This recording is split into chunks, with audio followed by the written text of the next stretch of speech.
अधिकारी महोदय हैं, वो एक जिलाधिकारी महोदय के हैसियत से हम लोग से काम नहीं करवाते हैं। मेरे साथ तो वो बड़े भाई के रूप में काम करवाते हैं और उनका आदेश मेरे लिए आदेश होता है। वो कम से कम हम अगर किसी को बचाते हैं वो मेरा संतुष्टि है। 10 साल के कैरियर में, मेरा स्वास्थ्य विभाग के 10 साल के कैरियर में एक पेशेंट भी अगर मेरे के यहाँ से बच के जाता है वो मेरे लिए लाख संतुष्टि है और उसके लिए मैं कुछ भी करने को तैयार हूँ। शशि जी, सबसे पहले बोलता खगड़िया में आपका स्वागत है। कई दफ़ा आपका जो तत्परता है उस तत्परता के अकॉर्डिंगली देखा गया है कि बहुत सारे ऐसे लोगों को मदद मिली है और आप हर चीज़ों में बढ़ चढ़ कर मदद करते हैं, लेकिन ये जो ऊर्जा है, ये एनर्जी कहाँ से आती है? सबसे बड़ी बात है कि टीम वर्क होती है और हम लोग चूँकि काम करते हैं और सबसे अच्छी बात है कि आपके अगर गार्जियन काम करवाना जानते हैं और आप काम कर रहे हैं तो बड़ा मज़ा आता है। हमारे खुद मतलब जिलाधिकारी महोदय हैं, वो एक जिलाधिकारी महोदय के हैसियत से हम लोग से काम नहीं करवाते हैं। मेरे साथ तो वो बड़े भाई के रूप में काम करवाते हैं और उनका आदेश मेरे लिए आदेश होता है। वो अगर बोलेंगे कि भाई यहाँ से ये चीज़ करना है, जैसे उनका अभी मिशन मोड पे टीकाकरण चल रहा है, उसमें वो हमें जहाँ भी भेज रहे हैं, मैं अस्पताल में चूँकि डीएस सर अभी खुद हैं तो मैं वहाँ पर जा रहा हूँ। सर का जो आकांक्षा है, जो अपेक्षा है, उसको मैं पूरा करने का कोशिश कर रहा हूँ।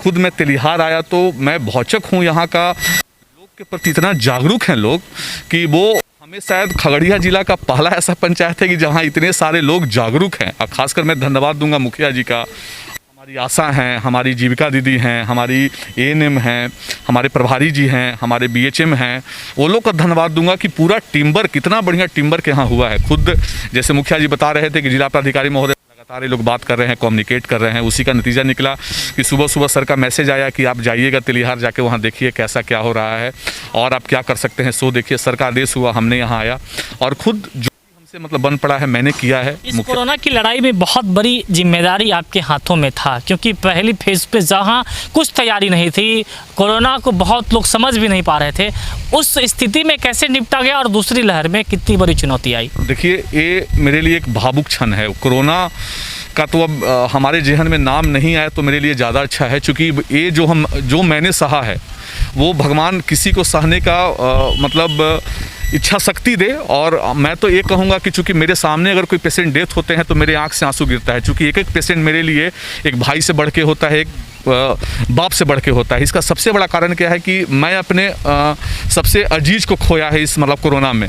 तो मेरे लिए हम जो दर्द महसूस किए हैं वही दर्द मैंने प्रत्येक के चेहरे पर महसूस किया है और इसीलिए मैंने अपना 100% दिया है। खुद जिलाधिकारी महोदय हमें कहते थे कि तुम प्रिकॉशन लेना, वहाँ पे रहते हो, प्रिकॉशन लो। प्रिकॉशन तो संक्रमित भी जो है, आप संक्रमण जो है वो आपको घेर लिया था, संक्रमित भी हुए थे, तो उससे कैसे बाहर निकले? संक्रमण में तो मज़ा आया। संक्रमण में तो सबसे बड़ा मज़ा आया कि चूँकि जब मैं संक्रमित हुआ तो जहाँ पे हमें रखा गया वो चूँकि सर के आदेश से मेरे ही द्वारा बनाया गया 100 बेड का एक कोविड केयर सेंटर था, वहाँ पे बनाया गया। संक्रमण में तो इतना मज़ा आया कि मीन्स कि उसमें जो और छोटा छोटा काम था, चूँकि मैं खुद रह रहा था तो क्या कमी है वो मुझे समझ में आ रहा था और मैं फ़ोन से ही काम करवा रहा था, चूँकि मैं बाहर तो निकल नहीं सकता था, सबके फ्रंट पर जा नहीं सकता था। लेकिन मैं शौचालय जा रहा हूँ, वहाँ नहाने का व्यवस्था में क्या नहीं है, कैसे है, वहाँ बेसिन है, बेसिन में क्या और हो सकता है, अगर वो संक्रमित व्यक्ति आता है उसको और क्या क्या चीज़ को मैंने झेला है और उसको करने में तो मुझे मज़ा आया। संक्रमण में मुझे कोई दिक्कत नहीं था, हमको तो मज़ा आया है उसमें, क्योंकि मैं उस समय भी काम कर रहा था और सर हमें बार बार कहते थे कि आराम करो, लेकिन वो खुद भी इस चीज़ से काफ़ी मतलबी थे कि अरे तुम तो काम ही कर रहे हो। तो उस समय तो मज़ा आ रहा था कि लोग के लिए मैं काम कर रहा हूँ। लेकिन जिस तरह से इस कोरोना के काल, जो दूसरी लहर तो चले गई, लेकिन अगर खुदा न खास्ता अगर तीसरी लहर आती है, सीमित संसाधनों में आम लोगों के चेहरों पर मुस्कान लाना या फिर उनकी ज़िंदगी बचाना कितनी बड़ी चुनौती होती है? देखिए, चुनौती तो बहुत बड़ी है और इसके लिए खुद हम लोग जिला प्राधिकारी महोदय के साथ खुद बैठ के लगातार मेरी और हमारी टीम की लगातार बातचीत हो रही है। इसके लिए जिला प्राधिकारी महोदय खुद राष्ट्र समिति से बात करके 73 बेड का ऑक्सीजन पाइपलाइन का राष्ट्र समिति से BMICL से बात करके हम लोग के यहाँ 1-2 दिन में लगने वाला है। उसके बाद कम से कम 73 अगर इतना लग जाता है, उसके बाद एक आउटसोर्स की एजेंसी से हमारी बात हुई है, वो भी 50 बेड के लिए मतलब बोला गया है कि 50 बेड और लगा लेंगे। तो हम लोग के यहाँ लगभग 123 बेड के लगभग में ऑक्सीजन पाइपलाइन की व्यवस्था अगर हो जाती है तो हमारे लिए एक चुनौती को सामना करना ज़्यादा आसान होगा। जहाँ पूरा जिला, पूरा राज्य, पूरा देश जहाँ ऑक्सीजन की समस्या से जूझ रहा था, ऊपर वाला की कृपा से खगड़िया एक ऐसा जिला रहा कि इस सब से अछूता रहा है। हम लोगों ने इसकी तैयारी पहले से की थी, पहले से, चूँकि हमारे जो स्टेट में हमारे जो यहाँ से DM साहब जो वहाँ गए हैं वो स्टेट में क्या चल रही है हम लोग से हमेशा करते रहे हैं। वहाँ का जो फेज़ हम लोग देख रहे थे कब कब फेज़ ये आ सकता है, उनके द्वारा जो हमें मार्गदर्शन दिया जा रहा था, मेरे और डीएम सर के द्वारा लगातार इस पर मॉनिटरिंग किया जा रहा था कि कहाँ से बेड आएगा, कहाँ से ऑक्सीजन सिलेंडर आएगा, किससे हम बात करेंगे। इस कोरोना के काल में जिस तरह से वेंटिलेटर आईसीयू बेड जो है एक जीवन दान देता है लोगों की ज़िंदगी को, लेकिन उस परिदृश्य में कहाँ तक हम लोग पहुँच पाए हैं? खगड़िया सदर अस्पताल कितना डेवलप हो पाया है कि अगर ऐसे कोई व्यक्ति आए जिसे वेंटिलेटर की आवश्यकता हो, आईसीयू की आवश्यकता हो, तो उस दिशा में हम लोग कहाँ तक पहुँच पाए? देखिए, वेंटिलेटर तो हम लोग पीएम केयर फंड से हम लोग के यहाँ वेंटिलेटर दे दिया गया था, लेकिन चूंकि हम लोग लाख प्रयास के बावजूद यहाँ टेक्नीशियन नहीं आ पाए, डॉक्टर नहीं आ पाए, जो बेहोशी वाले डॉक्टर की एक ज़रूरत होती है ऑक्सीजन का लेवल देखने के लिए, कितना दिया जाए, कितना क्या दिया जाए।